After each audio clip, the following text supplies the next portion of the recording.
పవన్ కళ్యాణ్ గారు మొదటి నుంచి చెప్తున్నది ఒకటే, ఖచ్చితంగా వైసీపీ గద్దె దిగాలి, చంద్రబాబు నాయుడు గారు అధికారంలోకి రావాలి, తెలుగుదేశం పార్టీ అధికారంలోకి రావాలి, బాబు గారు గెలిపే లక్ష్యంగా ముందుకెళ్తున్నారు. ఈ నేపథ్యంలోనే పవన్ కళ్యాణ్ బీజేపీకి గుడ్ బై చెప్పబోతున్నారా అంటే ఖచ్చితంగా అఫీషియల్గా ఒక ప్రకటన చేస్తారా, లేదంటే అన్అఫీషియల్గానే పార్టీ నుంచి లేదంటే ఎన్డీఏ కూటమి నుంచి తప్పుకుంటారా? జనసేన అధినేతగా ఆయన ప్రస్తుతం ఉన్నారు, అలాగే తెలుగుదేశం పార్టీతో పొత్తులో కూడా ఉన్నారు, అలాగే బీజేపీతో కూడా పొత్తులో ఉన్నారు అఫీషియల్గా చూసుకుంటే, ఎన్డీఏలో ఉన్నట్టు ఆయన.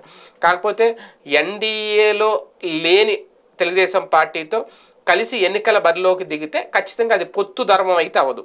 పొత్తు ధర్మం ప్రకారం ముందుకు వెళ్ళాలి అంటే ఖచ్చితంగా బీజేపీని ఒప్పించాలి, లేదంటే బీజేపీతో కలిసి వెళ్ళడానికి చంద్రబాబు గారిని ఒప్పించాలి, ముగ్గురిని కలుపుకుని వెళ్ళే ప్రయత్నం అవి చేయాలి. ఆ ప్రయత్నాలు చేశారా, చేసి విఫలమయ్యారా, లేదంటే బీజేపీ ప్రస్తుతం సైలెంట్గా ఉంటుందా అనేది ఇక్కడ తెలియాల్సిన అవసరం. కాకపోతే ఎన్నికలు దగ్గర పడే కొద్దీ వీళ్ళ పనులు వీళ్ళు చేసుకుంటూ వెళ్ళిపోయి సైలెంట్గా ఇక సీట్ల పంపకాలు కూడా పూర్తయిపోయినాయి అంటే ఇక అన్అఫీషియల్గా Janasena party BJP goodbye చెప్పేసిందే అని అనుకోవాలా? ఆ సంకేతం ఏమన్నా రేపు భారీ బహిరంగ సభలో ఇవ్వబోతున్నారా? చూద్దాం.